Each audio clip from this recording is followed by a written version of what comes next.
Hey everyone, happy Halloween. It's October 31st, that spine-tingling night when the veil between the living and the dead thins out, and shadows come alive with secrets from the past. Tonight, as you carve your pumpkins and dodge trick-or-treaters, I've got a chilling gift for you.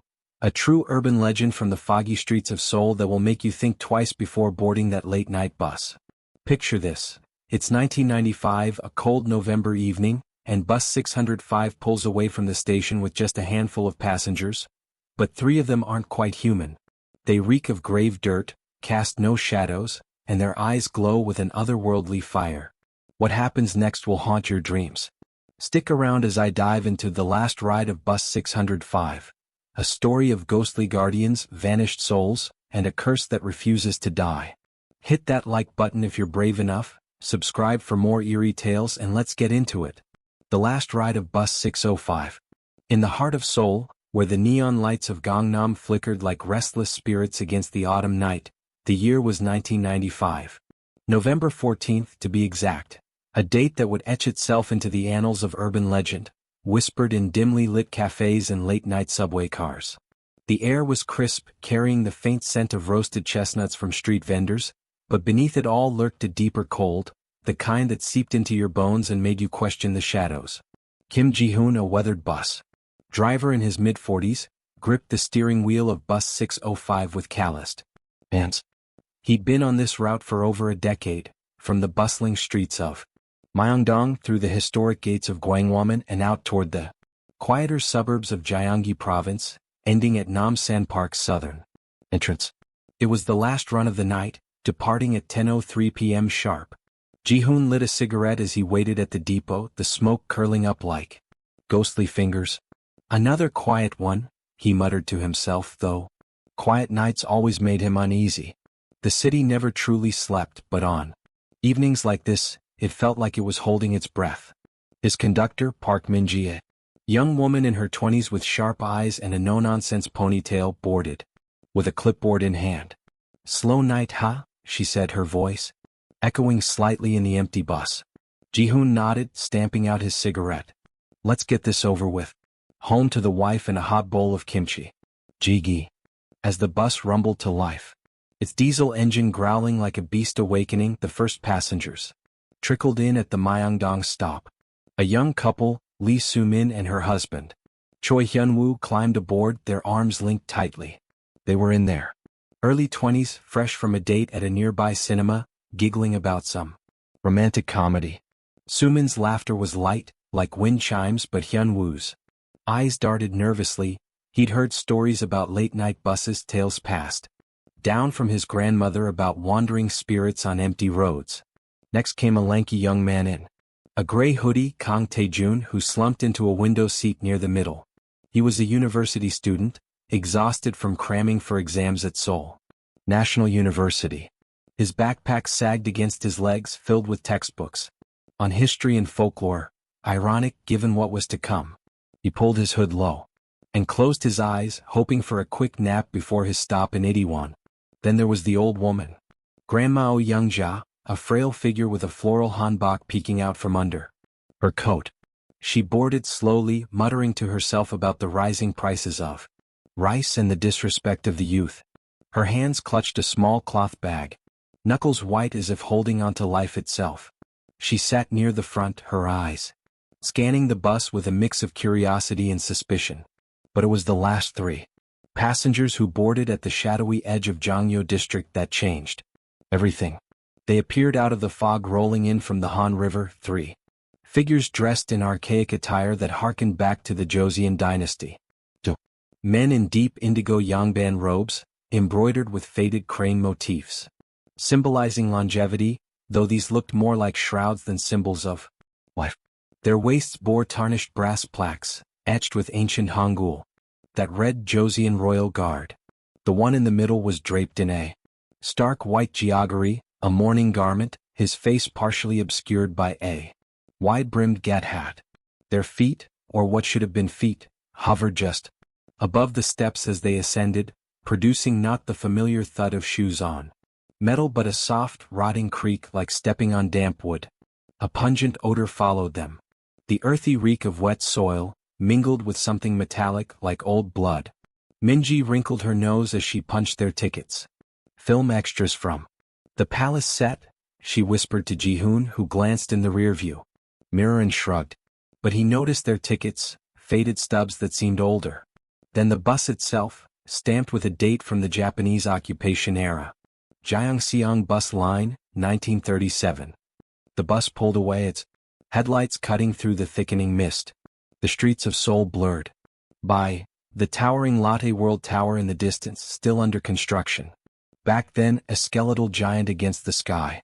Inside, the atmosphere shifted. Subtly at first. The young couple huddled closer, Sumin rubbing her arms. "It's freezing in here," she complained, her breath visible in the air. Hyunwoo nodded, glancing back. The temperature had plummeted, frost forming on the inside of the windows despite the mild night outside. The heater whirred futilely, pumping out warm air that seemed to vanish into nothingness. Taejun stirred from his doze, a chill prickling his neck. He peered at the reflection in the window and froze. The three figures in the back sat rigidly, their shoulders twitching in unnatural rhythms as if suppressing laughter or sobs. The white-robed ones, hat tilted slightly, revealing eyes that glowed with an eerie blue luminescence like foxfire in a graveyard. Taejun's heart raced. He told himself it was a trick of the streetlights, but deep down he knew better.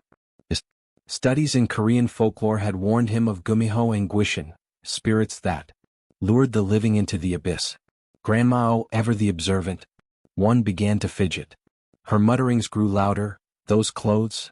Not right. Too old, too dirty. She clutched her bag tighter, her eyes widening as she stared at the floor. In the dim overhead lights, the three figures cast no shadows. Their forms seemed to blur at the edges, dissolving into the seats like smoke. The bus approached Gwangwoman Gate, the ancient portal to the past, standing sentinel amid modern traffic. Here the first true horror unfolded.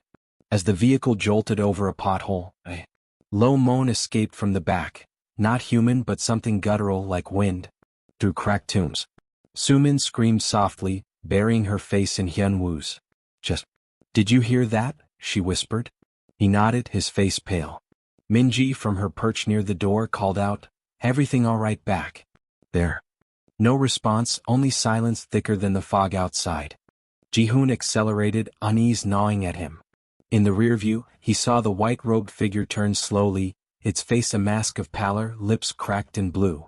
But worse, far worse, was what he glimpsed below. No legs. The robes dangled empty, swaying with the bus's motion, as if the figures were floating, tethered only by some invisible force. To understand the terror that gripped Bus 605 that night, one must delve into Korea's haunted history. In 1937, during the brutal Japanese occupation, a secret convoy of royal artifacts was smuggled out of Gyeongbokgung Palace. Led by three loyal guardians, dressed in preserved Joseon attire to blend with the era's chaos, the group aimed for a hidden vault in the mountains of Gyeonggi. But betrayal struck. Japanese soldiers ambushed them near the Han River's bend, slaughtering all 37 souls. The guardians, sworn to protect the relics, were said to have cursed their killers with their dying breaths, vowing to wander until their duty was fulfilled. Locals whispered of Yeonwi bus, phantom vehicles that appeared on foggy nights, carrying the unrest dead. Ji-hoon had dismissed such tales as old wives' nonsense, but as the bus veered onto the expressway toward Namyangju, he felt the weight of history pressing down. Back on the bus, the anomalies escalated. The radio, tuned to a late-night KBS broadcast, crackled with static. Before emitting fragmented voices, not the announcers but archaic Korean, pleading, "Dolazio, return us." Minji fiddled with the dial, but the voices persisted, growing into anguished wails that echoed through the speakers.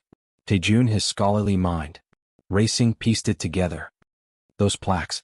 Joseon Royal Guard. But that's impossible. He turned to Grandma O, who was now trembling violently. "How many do you see it too?" "Their feet. No shadows, no feet." The old woman nodded, her voice a rasp. "They're not alive. Gwishin. We have to get off."